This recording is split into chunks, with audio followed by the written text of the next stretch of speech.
Oh la vache! Merde! Merde! Mais j'étais persuadé jusque maintenant que le pire film de l'histoire c'était Dinocro versus Supergator. Bon, éventuellement, à la rigueur, Anaconda 3. D'accord, oui, il y avait pire. Ah la vache, oui. Ah là, on est sur du... ouais, level de compétition quand même.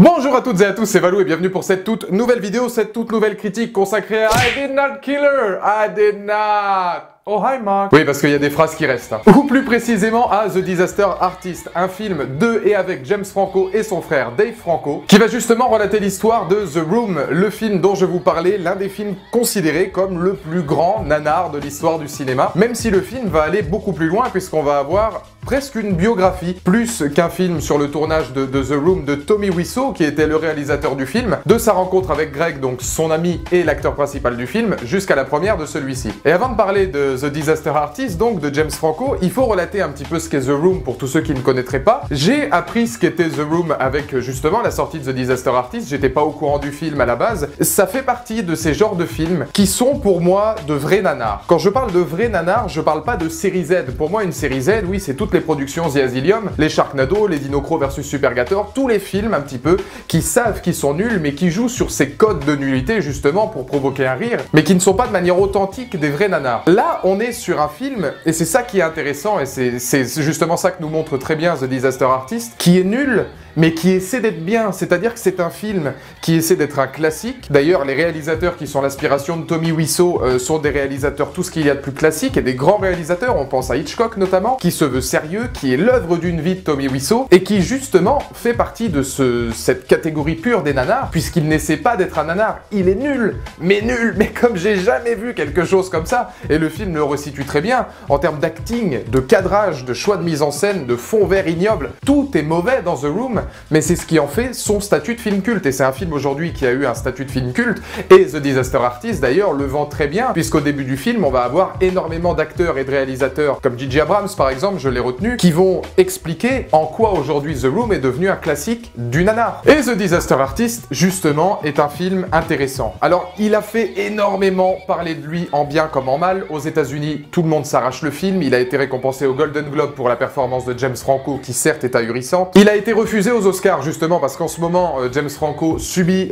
des accusations d'harcèlement. Les scénaristes aussi ont eu des problèmes avec le film, ça vient de sortir. Donc il y a toute une espèce de tournure un petit peu spéciale vis-à-vis de la sortie de ce film. Pour moi, c'est un bon film. C'est un bon film, c'est un film intéressant sur l'industrie du cinéma comme sur l'humanité et l'être humain en règle générale, et la psychologie humaine. C'est pas un grand film, pour moi, alors il aurait sa place pour une seule nomination, meilleur acteur pour James Franco qui nous livre une performance hors norme, mais c'est pas forcément un film dont je vais me rappeler, c'est un film intéressant qu'il faut voir justement pour voir un petit peu l'envers du décor du cinéma, en particulier sur le monde des nanars, mais je ne connaissais pas ce style de nanar qui était un nanar sérieux, une sorte de drame psychologique qui va tourner ensuite à l'absurde et dont le réalisateur va se servir d'ailleurs, puisqu'il faut savoir que Tommy Wiseau, quand il aura vu l'échec de son film, que tout le monde se fend la gueule devant, etc., et que le concept n'est pas du tout celui qu'il voulait, il va de manière très opportuniste dire qu'en fait c'était une comédie absurde, preuve encore une fois que la condition humaine et que la nature humaine est vraiment parfois opportuniste. Et c'est intéressant de retrouver justement l'envers du décor. C'est un film que j'ai aimé parce que je vois des choses que je n'ai jamais vues avant au cinéma, dans le sens on va te montrer le tournage d'un nanar. Ça m'a beaucoup fait penser au film de Michel Gondry, Soyez sympa rembobiné avec Mos Def et Jack Black, sauf que là on était vraiment dans de l'absurde volontaire avec des tournages miteux pour remplacer des films. Là c'est vraiment un biopic. Et toute la qualité du film se résume à être un juste milieu parfait que représente pour moi James Franco entre le film sérieux, documentaire, parfois le reportage de fiction, making of, et l'absurde. Et au travers de ces tournages, au travers de la rencontre entre Tommy Wiseau et Greg, il y a une personne qui bluffe tout, c'est James Franco. Et James Franco, pour moi, oui, c'est la représentation de ce qu'il a réussi à faire. Il y a une phrase de Robert Downey Jr. d'ailleurs dans Tonnerre sous les tropiques qui disait faut jamais trop jouer l'attardé, à force de trop jouer l'attardé, et ben tu ne gagnes pas l'Oscar. Et ben là j'ai retrouvé ça parce que James Franco, il a cette capacité à être entre le mauvais jeu et le génie. Il retransmet exactement par ses mimiques, par ses rictus, par son rire, par la manière dont il va interpréter Tommy Wiseau. Il ne joue plus un personnage, il est le personnage. Et il est avec cette espèce d'accent complètement sorti de derrière les fagots, incroyable. Et ce qui est intéressant en fait dans ce film-là, c'est de se rendre compte à quel point, quand un réalisateur pense bien faire, alors qu'il a les moyens, alors qu'il a l'équipe technique, alors qu'il a les acteurs qui vont avec, à quel point il a été capable en fait de faire nul, mais de cadrage, de mise en scène, tout ce qu'il a fait Tommy Wiseau dans ce film-là, et on le voit, c'est vraiment consternant, et c'est ça le symbole, je trouve, de la nature humaine dans ce film. Il y a toute une réflexion autour de est-ce que c'est parce que tu le veux que tu le peux, et en fait, c'est, je trouve, en plus de cet axe entre James et Dave Franco, puisque la complicité entre Tommy Wiseau et Greg a été réelle, c'est une complicité qui se fait sur plusieurs années dans le film, puisqu'on va aller de leur rencontre jusqu'à l'avant-première, donc la fin du tournage. Ça ne pouvait pas être mieux que si c'était James et Dave Franco qui sont frères et qui se connaissent, parce que la complicité joue pour 50% du film. Et alors si James Franco est évidemment le rôle principal, il faut pas oublier son petit frère Dave, parce que c'est vraiment quelque chose qui m'a bluffé, c'est même quelque chose qui m'a ému. C'est dans cette histoire de deux losers magnifiques, le regard d'un Dave Franco avec admiration, un Tommy Wiseau qui est complètement décalé, et c'est vrai que cette association des deux acteurs et cette association des deux personnages est vraiment sublime. Et l'autre 50%, c'est cette question qui nous est posée, est-ce que si tu veux faire quelque chose, tu es capable de faire quelque chose? Et c'est quelque chose qui fait écho en ce moment, rien n'est impossible, si tu veux le faire, tu as le pouvoir de le faire, etc. On a beaucoup de messages feel good dans le monde du cinéma, de la musique, de l'art en règle générale, et ce film-là, à travers The Room, pose la question, est-ce que c'est vrai? Est-ce que, parce que tu as envie de faire quelque chose, tu es capable d'y arriver? Phrase que dit d'ailleurs dans une certaine scène du film un agent à justement Tommy Wiseau qui vient l'emmerder un petit peu au restaurant. Il lui dit, écoute, c'est pas parce que tu veux faire ça que tu es capable. Il faut un certain talent. La mère d'ailleurs de Greg, juste avant qu'il parte de San Francisco, lui dit, il faut un minimum de talent, il faut de la chance, etc.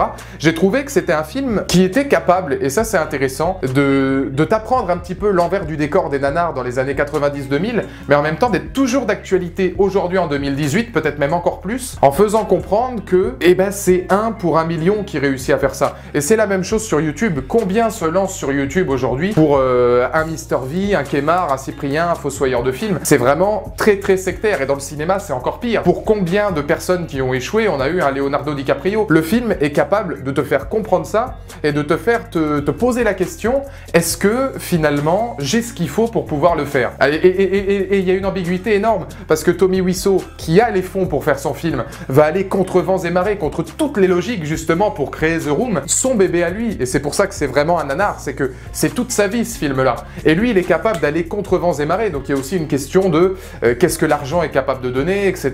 La dernière scène du film, qui est l'avant-première, est d'ailleurs la meilleure, puisque de manière de restitution de ce qui s'est passé à l'époque, c'est quasiment génial, mais un échec poétique, un échec qui a un message, un échec qui finit bien au final, puisque par l'opportunisme de Tommy Wiseau, le film a réussi à devenir une sorte de petit film culte du monde du nanar. Mais d'un autre côté, ce film est une autocritique intéressante de l'industrie cinématographique qui parvient derrière à te donner un message parfois d'espoir, parce que le film, je trouve, se termine sur un vrai message d'espoir, un vrai message positif, alors que rien ne laissait penser, et que le réalisateur, Tommy Wiseau, était vraiment quelqu'un de très très particulier. Cette ambiguïté du personnage complètement à la lisière entre la folie, l'opportunisme et parfois le génie. The Disaster Artist, pour conclure, c'est pas un film culte, ce sera pas un chef-d'œuvre, mais c'est un bon biopic, c'est un biopic audacieux, et j'ai trouvé que c'était un biopic très intéressant sur à la fois la nature humaine et sur l'industrie cinématographique. Donc vous, dans les commentaires ci-dessous, n'hésitez pas à me donner votre point de vue si vous avez vu le film. C'est un film à voir, ne serait-ce que pour la performance de James Franco, et puis voilà, pour améliorer un petit peu sa culture ciné, parce que moi j'étais pas au courant de ce qu'était The Room avant, et ça m'a remis un petit peu au goût du jour de ce genre finalement qui est devenu le genre du nanar et qui est un genre prépondérant aujourd'hui au cinéma, et c'était intéressant. Et c'est marrant parce que dans 2 jours je fais Jessica Jones et ça n'a rien à voir.